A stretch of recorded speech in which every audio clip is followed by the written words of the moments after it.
Olá pessoal, sejam bem-vindos ao Futebol para Sempre. Como em todo começo do ano, está rolando a tradicional Copinha, onde muitos craques são revelados.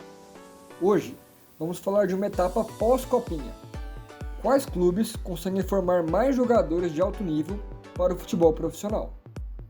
Já se inscreve e deixa o like e vem com a gente ver os clubes formadores que melhor fazem essa transição.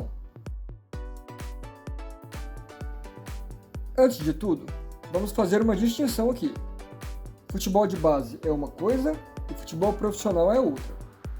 É comum ver jogadores que foram craques na base que não conseguem corresponder no profissional. Por isso, o foco desse vídeo não é sobre os times que melhor dominam o futebol de base. Falaremos disso em outro vídeo. Hoje, o foco é sobre os times que melhor conseguem transformar jogadores da base em bons jogadores profissionais. Alguns até a nível mundial. Dito isso, vamos elencar alguns fatores que ajudam ou atrapalham o desenvolvimento do jovem jogador, como é a transição para o profissional e, a partir daí, qual o destino do jogador.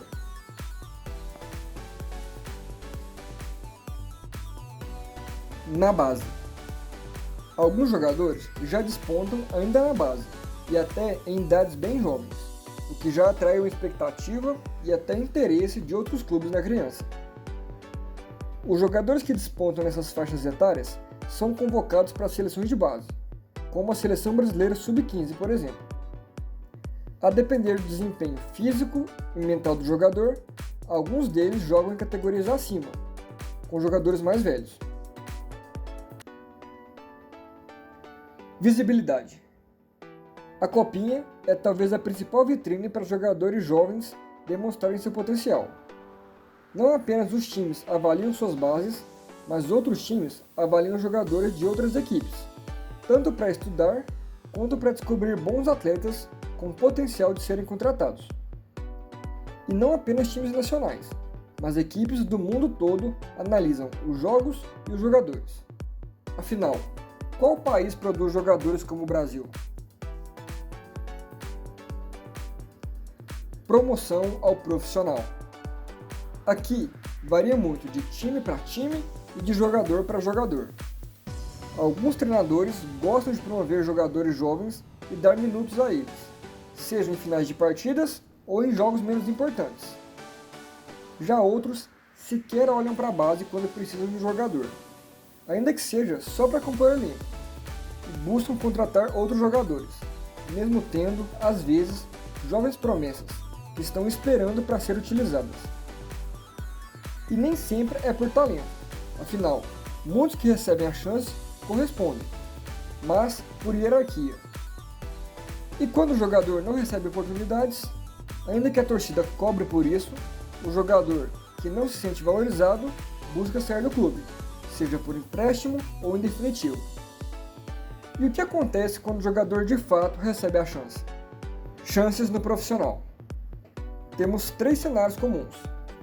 O primeiro, o jogador vai muito bem, desponta, se torna peça importante da equipe, em alguns casos até titular, atraindo o interesse de outras equipes e aumentando seu valor de mercado. O segundo cenário é o que o jogador oscila com boas e más atuações, se adaptando ao nível diferente de futebol. E como a torcida no Brasil é sem paciência, jogadores assim são geralmente queimados por quem mais deveria apoiar, e acabam saindo da equipe. E o terceiro cenário é aquele em que o jogador realmente não consegue corresponder, e passa por diversos empréstimos em equipes menores, até ter seu contrato encerrado e seguir sua carreira em ligas menores. Vamos ilustrar o cenário com um exemplo de cada. Endrick já era sucesso na base quando subiu ao profissional, e teve um bom treinador que confiou nele e lhe deu oportunidades, e ele correspondeu.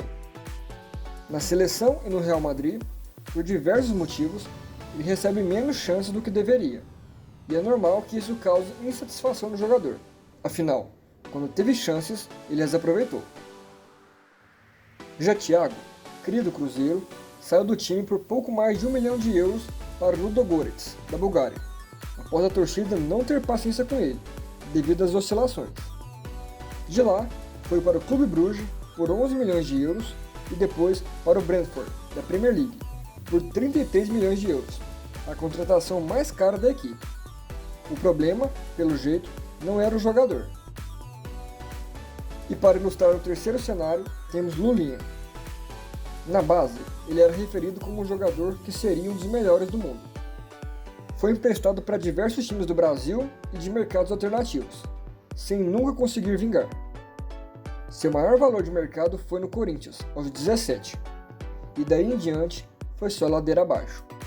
O futebol, às vezes, é cruel. Interesse estrangeiro.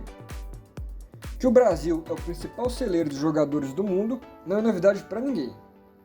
Times das principais ligas buscam nossos melhores jogadores cada vez mais cedo. Times com muito dinheiro oferecem grandes salários para jogadores jovens, e mesmo países de menor expressão no futebol contratam jogadores medianos daqui, e lá se tornam lendas. Não é incomum vermos jogadores que foram jogar na Macedônia, Chipre, Albânia ou Tailândia, por exemplo, e fizeram toda a sua carreira por lá.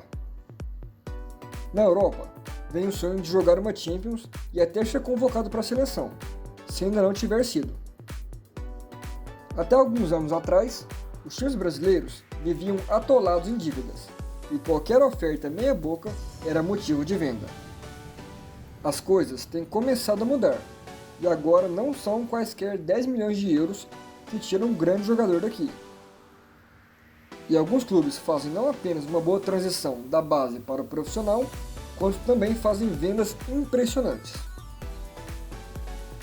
Eventual venda. O jogador pode dar retorno ao clube de duas formas, dentro de campo e fora dele. Em campo, são gols, assistências, desarmes, defesas e tudo aquilo que envolve futebol propriamente dito. Fora dele, é o dinheiro que a venda traz ao clube. E aqui temos clubes que dão aula. Vamos falar dos clubes que vendem bem, gerando receita com seus jogadores, e também de clubes que não venderam bem nos últimos anos.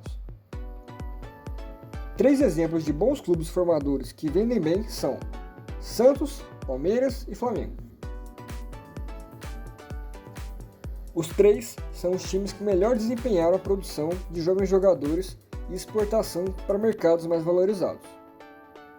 O Palmeiras, por exemplo, fez ótimas vendas. Endrick para o Real Madrid, Estevão para o Chelsea, Luiz Guilherme para o West Ham e agora Vitor Reis para o City. Isso sem contar com outras vendas, inclusive a de Gabriel Jesus, alguns anos atrás. O Flamengo não fica para trás. Vinícius Júnior foi uma ótima venda e se provou uma ótima compra para o Real Madrid. Renier, embora não tenha vingado na Europa ainda, também foi uma boa venda. Paquetá e Matheus França são outros ótimos exemplos de boas negociações. O Santos negocia muito bem seus jogadores e não é de hoje. Rodrigo foi uma excelente venda para o Real Madrid e Gabriel Barbosa também saiu por um alto valor. Além deles, Corinthians, Fluminense e São Paulo também merecem ser citados aqui pelas transferências recentes. Agora, vamos falar de times que não negociaram bem e poderiam ter faturado muito com seus jogadores. Já falamos de Thiago, mas o Cruzeiro também perdeu bons jogadores por quantias pequenas, como Vitor Roque, Fabrício Bruno, Maurício, Murilo e Ederson. Mesmo com todos os problemas extra-campo que a equipe teve, é inadmissível que a gestão de ativos do clube faça negócios tão ruins. Com a nova administração, a expectativa é que erros assim não ocorram mais. Boa base formadora com vendas pífias. Outro clube é o Atlético Mineiro. Savinho, o maior exemplo recente, deixou o clube por 6,5 milhões de euros. Valor muito baixo para o jogador que se projetava e que hoje já é realidade. Paulinho foi uma ótima venda recente, mas Paulinho não é cria do Atlético. A maior venda de um jogador formado na equipe foi de Bernard, por 25 milhões em 2013. E mais um exemplo de time que não faz bons negócios é o Botafogo. As coisas começaram a mudar agora que o Botafogo se tornou SAF, mas antes disso, a maior venda havia sido de Vitinho, por 9,5 milhões de euros. Veremos se a base do Botafogo vai produzir bons jogadores no futuro e transformar isso em retorno financeiro. E aí, concorda com a lista? Faltou algum time? Comenta aí pra gente conversar a respeito. Obrigado por terem assistido até aqui. Não se esqueçam do like para fortalecer e de se inscrever no canal para fazer parte do time. Valeu, galera, tamo junto e futebol para sempre!